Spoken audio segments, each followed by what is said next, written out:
Hello dear students, welcome to my YouTube channel 50 days GPAT lecture series में आज हम day 2 का next topic discuss करेंगे। इसमें हम capsule, micro encapsulation and cosmetics, ये 3 टॉपिक्स कवर करने वाले हैं। तो सबसे पहले कैप्सूल। अब कैप्सूल स्टडी में इम्पॉर्टेंट है decalcification of bone, and this decalcification of bone can be done bye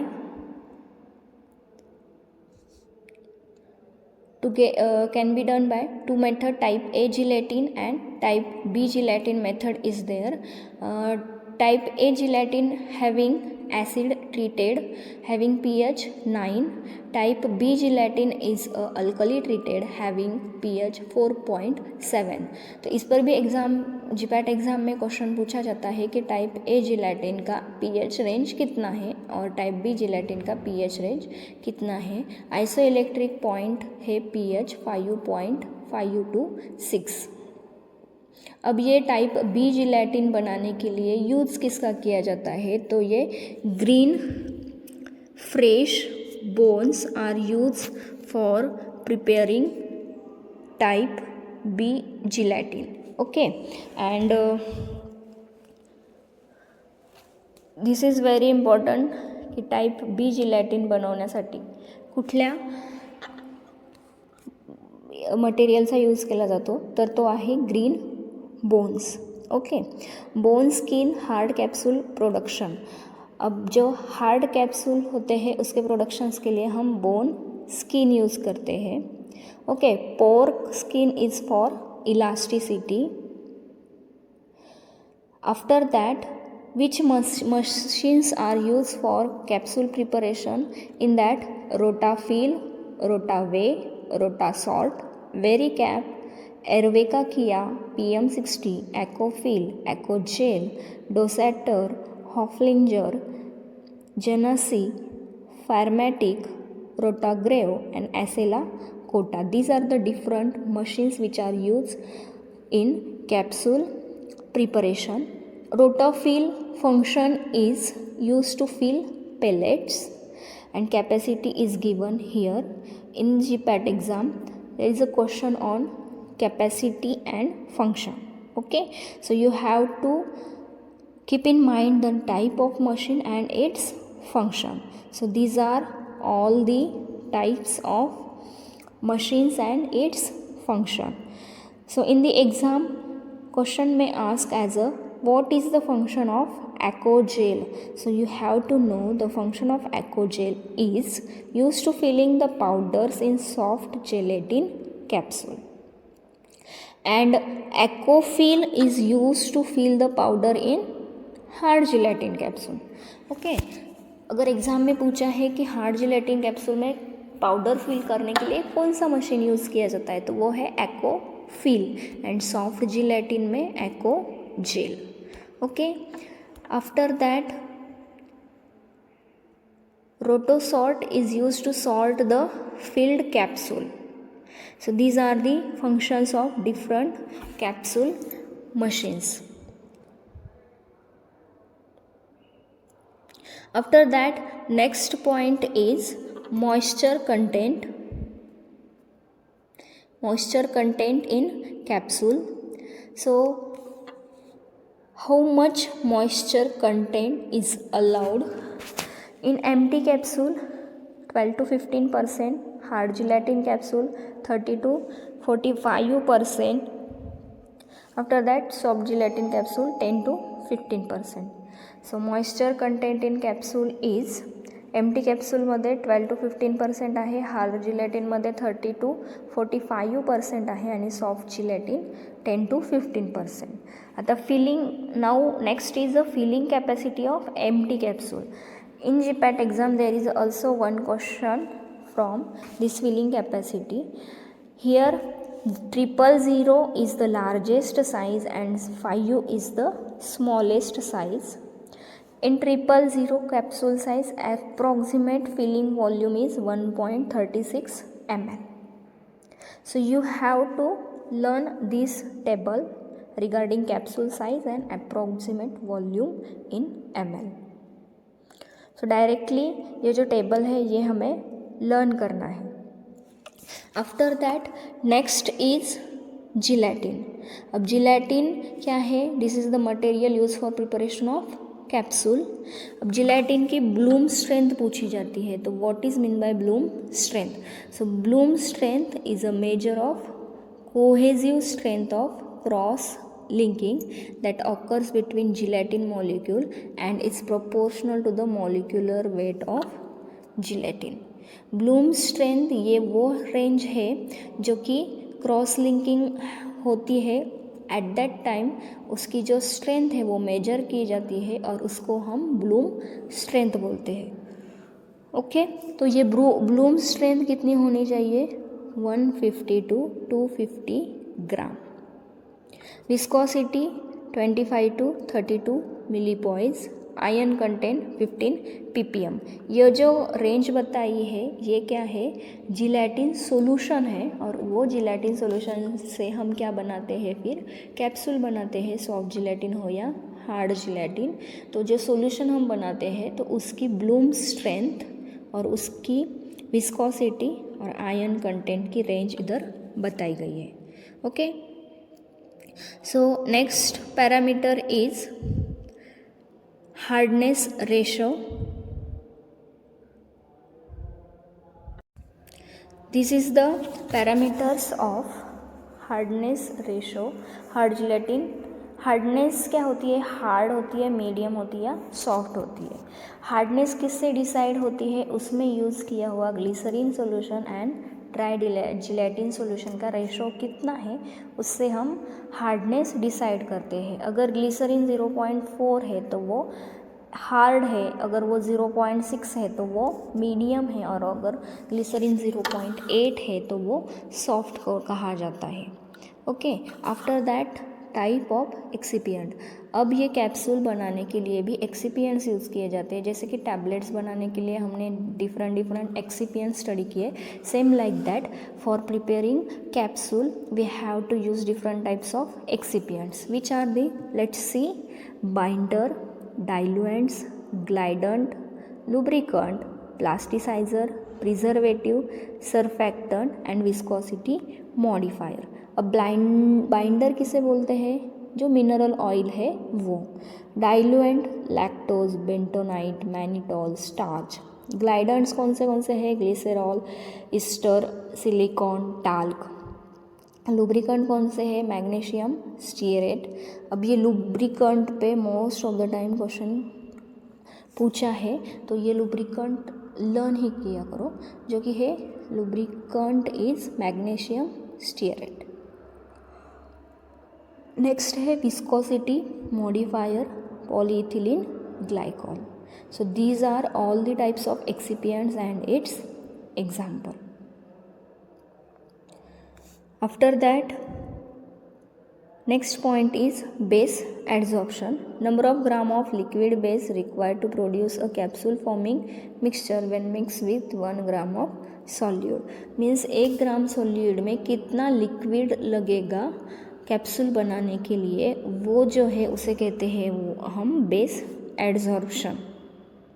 so this is all about capsule topic. So capsule topic में हमें इतना ही याद रखने का है बस. क्या क्या है कि कैप्सूल फिलिंग मशीन्स कौन सी यूज़ की होती है, उसका function, after that moisture content, after that filling capacity of empty, and then bloom strength. These are all are most important points we have to keep in mind regarding capsule. Okay, this is all about the capsule. After that next is a micro encapsulation. अब micro encapsulation क्या है, तो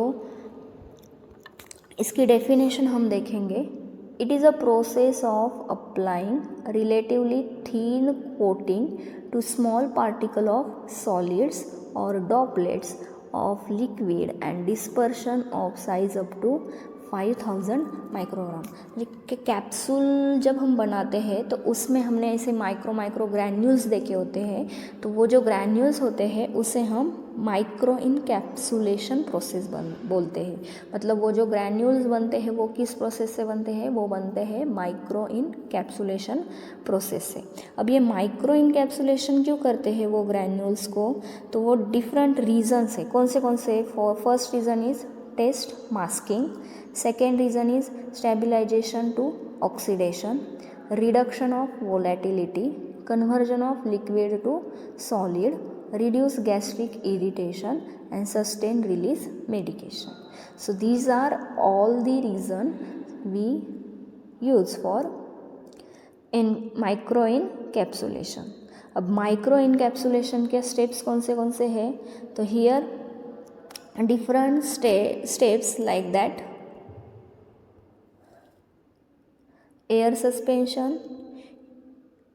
suspension, after that co-acervation phase separation, multi-orifice centrifugal, pan coating, solvent evaporation, spray drying and interfacial polymerization. So these are the process of microencapsulation. अब ये micro encapsulation कौन से, अगर material solid है तो कौन सी प्रोसेस हम यूज़ करेंगे, एयर सस्पेंशन। अगर मटेरियल सॉलिड भी है और लिक्विड भी है तो हम कौन सी प्रोसेस यूज़ करेंगे, कोअजर्वेशन फेज सेपरेशन। और इसकी पार्टिकल साइज़ पे एग्ज़ाम में क्वेश्चन पूछे जाते हैं। सो इसकी पार्टिकल साइज़ क्या है, 35 to 5000 माइक्रोग्राम। तो ये टेबल भी तुम्हें पूरा लर्न करना है। ये तुम्हें कैसा है, रिपीटेड अगर तुम रिवाइज करेंगे, रीड करेंगे ये पीडीएफ को, तो तुम्हें ये सब बातें दिमाग में रह जाएंगी और at the time of exam you can implement it.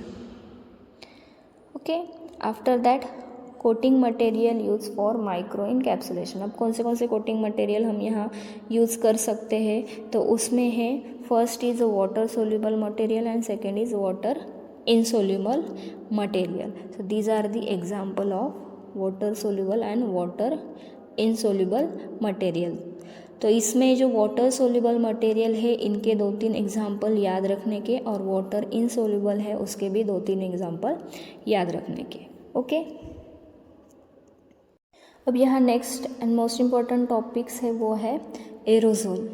अब एरोजोल क्या है, वो सबको पता है कि it is an pressurized package as a system that depends on the power of compressed or liquefied gas to expel the content of the container। मतलब container में जो कंटेंट है वो कंटेंट हम किसकी मदद से एक्सपेल आउट करते हैं, तो with the help of complex और लिक्विफाइड गैस हम यूज़ करते हैं वो जो मटेरियल है कंटेनर में उसको एक्सपेल करने के लिए, और उसे हम क्या बोलते हैं, एरोजोल। एरोजोल एक स्प्रे टाइप होता है और उसमें क्या होते हैं, सॉलिड कंटेंट्स होते हैं, और वो सॉलिड हो या फोग हो और हम लिक्विफाइड गैस की मदद से और कॉम्प्रेस गैस की मदद से एक्सपेल आउट करते हैं। अब कंपोनेंट्स क्या हैं एरोजोल के, propellant, container, valve and actuator and product concentrate. अब प्रोपेलेंट क्या है, propellant is responsible for developing the proper pressure with in the container. अगर कंटेनर में प्रेशर जनरेट करना है तो वो काम किसका है, प्रोपेलेंट का। अब प्रोपेलेंट के टाइप्स इधर बता है, fluorinated hydrocarbon, topical hydrocarbon, compress gas और उसके example. After that this numerical designation is also important. हमें पूछा जाता है कि ब्यूटेन का न्यूमेरिकल डेजिग्नेशन क्या है, तो वो है A17। मतलब ये नंबरिंग दी है वो प्रोपेलेंट को। ओके, नेक्स्ट पॉइंट यहाँ इम्पोर्टेंट है वो है कि कंटेनर कौन से यूज़ करते हैं हम एरोजोल बनाने के लिए। तो हमें ऐसे कंटेनर होने चाहिए जो प्रेशर है वो एक्सर्ट कर सके। कितना प्रेशर, 140 to 180 PSI। इतना PSI मतलब क्या, पाउंड्स पर स्क्वायर इंच गॉज। इतना प्रेशर वो बेयर कर सके, सह सके, वैसे टाइप के कंटेनर हम क्या करते हैं, यूज़ करते हैं एज अ एरोजोल कंटेनर। तो वो एग्जांपल इधर बताया है, वो है tin plate container, aluminium container, stainless steel container, glass container. Okay, valve पे कौन से यूज़ करने हैं हमें यहाँ, तो हम multi functional and easily open होने वाले वॉल्व्स हम यहाँ यूज़ करेंगे। अब इधर डिफरेंट टाइप्स ऑफ वॉल्व्स के कैप्स के पार्ट्स बताए हैं। अब वॉल्व जो होते हैं उसके पार्ट्स होते हैं Ferula, valve body, steam, gasket, spring और डीप ट्यूब। अब फेरुला किससे बनाया होता है, एल्यूमिनियम से, ये बनाया होता है नाइलॉन से। स्प्रिंग जो होती है वो बनाई होती है स्टेनलेस स्टील से। और जो डीप टिप होती है, suppose this is a aerosol bottle. Okay, अब इधर ये क्या है, वॉल्व है, और ये वॉल्व के अंदर ये जो इंसर्ट की होती है वो क्या है, डीप ट्यूब है, और ये ट्यूब से हमारा जो कंटेंट हो बाहर एक्सपेल होता है। ओके, सो ये जो वॉल्व है इसके जो ईच पार्ट है इसे बोलते हैं माउंटिंग कैप। ये नीचे की है body, after that steam, gasket, इसके अराउंड होती है स्प्रिंग, और फिर डीप ट्यूब। और इसके क्या बताए हैं हमें यहाँ, मटेरियल बताए हैं। Okay, next that is important parameter is actuator. अब ये एक्चुएटर क्या है, actuator allows for easy opening and closing the wall and is an integral part of every aerosol. Actuator जो है वो हम स्प्रे बॉटल को ओपन और क्लोज करने के लिए यूज़ करते हैं, उसे बोलते हैं हम एक्चुएटर। अब टाइप क्या है उसमें, spray, foam, solid stream and special application. These are the types of actuator. So here as per the GPAT point of view, which point is very important, that is valve. Okay, यहाँ next important point है वो है quality control of pharmaceutical aerosol. Quality control में valve acceptance, after that leak testing of pharmaceutical aerosol. Which test is carried out? Flame projection test, flash point test, vapor pressure test, density, moisture, identification of propellant, foam stability and particle size. ये जो होते हैं ये test हम perform करते हैं for the quality control of pharmaceutical aerosol. अब aerosol topic में हमें कौन से पॉइंट्स इंपॉर्टेंट रखने हैं, वो है moisture content in aerosol. Aerosol के अंदर मॉइस्चर कंटेंट कितना होना चाहिए, बिलो 300 ppm। आफ्टर दैट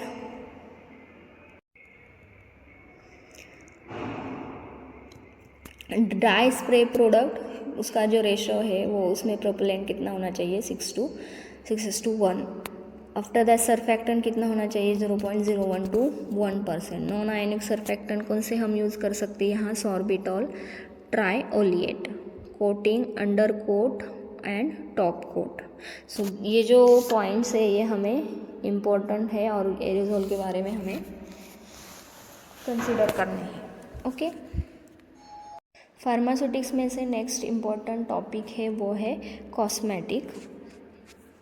अब कॉस्मेटिक्स में क्या है, first cosmetic is lipstick. Lipstick is what, is a moulded stick compose of colouring material disperse in a blend of fatty base, that is oil and wax. अब इसका formulation हमें याद रखने का है कि for formulation of lipstick which type of base we use, which type of antioxidants we use and which type of flavor we can use. So base जो है वो हम क्या यूज़ करते हैं, hard paraffin, white bees wax, lanolin और ceresin wax. These are the base we are use as a lipstick formulation. अब ये बेस का फंक्शन क्या है, to achieve desired melting point, viscosity and physical properties of stick. Second ये waxes है, second base we can use as a oil.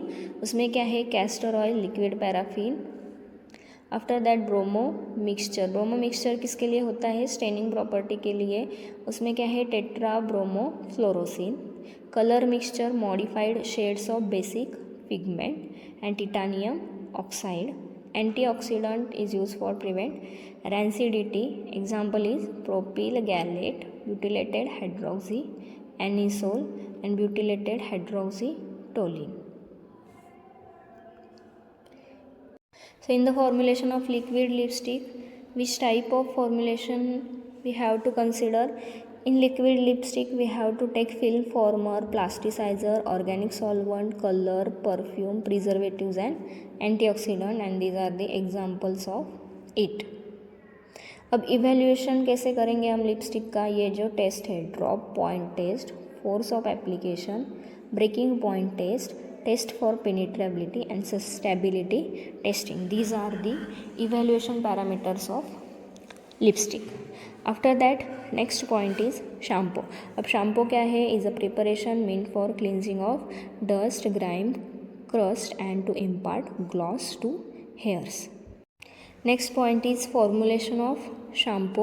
अब shampoo formulation के लिए हमें क्या क्या ज़रूरी है? वो है surfactant, conditioning agent, thickener, chelating agent and anti dandruff agents. अब सरफैक्टेंट्स, हम anionic surfactants are commonly use and cationic surfactants are use in conditioner and non ionic surfactant have poor foaming property. तो surfactant हम use करते हैं foam generate create करने के लिए. Example है SLS, that is sodium lauryl sulfate. तो GPAT exam में क्वेश्चन पूछा जा सकता है कि which type of surfactants is use for the preparation और फॉर्मुलेशन ऑफ शैम्पू. तो हमें पता होना चाहिए कि sodium lauryl sulfate, after that triethanolamyl lauryl sulfate is used as a surfactant. After that, conditioning agent is improved to manageability, feel and luster of hairs. Example is lanolin, mineral oil, egg, albumin, amino acid and lecithin. Thickness is improve viscosity. Thickeners are used to improve the viscosity of shampoo. Chelating agent is used for prevent deposition of calcium and magnesium salt of soaps on hairs. These are the formulation of shampoo. After that, next is a nail preparation. अब nail preparation में हमें important क्या रखने हैं? Again उसका formulation हमें important है. तो नेल प्रिपरेशन का, so this is the formulation of nail preparation. उसमें क्या है, कौन से इंग्रेडिएंट्स यूज़ होते हैं? Film former, after that solvents, high boiling material, low boiling material, plasticiser, colour and percent. This are the formulation parameters. अब function क्या है फिल फॉर्मर्स का? Cellulose nitrate most widely use होता है. आफ्टर सॉल्वेंट में क्या होता है? Solvent is a mixture use to avoid precipitation of cellulose nitrate. Plasticizer imparts flexibility and gloss to the film. Colours कौन से यूज़ होते हैं? Insoluble pigments and lake colours are use. And this is a onychomycosis, important है. ये क्या है? Nail infection है. This is all about nail preparation. Next cosmetics is important, that is dentifrices. Dentifrices क्या होते हैं? Dentifrices are the preparation intended to cleanse the teeth of food debris, prevent calculus and plaque formation, polish to impart luster to the teeth and to leave refreshing feeling in mouth. So this is called dentifrices. हम teeth cleaning के लिए जो भी medicated preparation use करते हैं उसे हम डेंटिफ्राइसेस बोलते हैं. अब डेंटिफ्राइसेस दो प्रकार के हैं, टूथ पाउडर एंड टूथपेस्ट. अब डेंटिफ्राइसेस में टूथ पाउडर फॉर्मुलेशन में कौन से इंग्रेडिएंट्स है? तो abrasive and polishing agent, detergent and foaming agent, soap, sweetening agent and flavouring agent. अब टूथपेस्ट में क्या है? ह्यूमेक्टेंट है, ब्लाइंडिंग एजेंट है, प्रिजर्वेटिव है, एंटी कैरीज है, एंटीबैक्टीरियल है एंड डिसेंसिटाइजर है। ओके और उसके एग्जाम्पल हमें इधर बताए गए हैं। इवेल्यूएशन पैरामीटर्स कौन से आइडेंटिफाइज इसके? Abrasiveness and particle size, foaming ability, consistency, pH and cleansing properties. So these are all the evaluation parameters of dentifrices and these are the formulation of dentifrices. Okay अब हमने ये जो day second में pharmaceutics का capsule, micro encapsulation and cosmetics study किया, इसमें मैंने क्या किया, जस्ट रीड आउट किया और जो इम्पोर्टेंट टेबल्स थे उसको इवेल्युएट किया, एक्सट्रैक्ट आउट किया। इधर हम डिटेल एक्सप्लेनेशन नहीं बताएंगे क्योंकि ये जस्ट क्या है, हमें जीपैट पॉइंट ऑफ व्यू से आपकी बेसिक्स कॉन्सेप्ट्स क्लियर करने हैं कि कौन से टेबल्स है, कौन से पॉइंट है, इवेल्यूएशन पैरामीटर्स है, फॉर्मुलेशन है जो कि इम्पॉर्टेंट है। ऑलरेडी थेरोटिकल रेफरेंस आपने देख चुके हैं पर वो याद कैसे रखना है, इसीलिए हमने उसको टेबुलर फॉर्म में कन्वर्ट किया है। और ये जो टेबल्स है इतना ही आप याद रखेंगे उतना ही काफ़ी है for cracking the GPAT exam, ना कि हमें थेरी यहाँ याद रखनी है। इसलिए जो इम्पोर्टेंट है वो मैंने जस्ट इधर एक्सप्लेन किया है। Okay, thank you and all the best for your GPAT exam. फिर मिलते हैं हमारे डे 3 लेक्चर सीरीज़ में, उसमें हम स्टडी करेंगे parental and all the remaining topics from pharmaceutics. So stay connected, stay focus and let's crack GPAT together.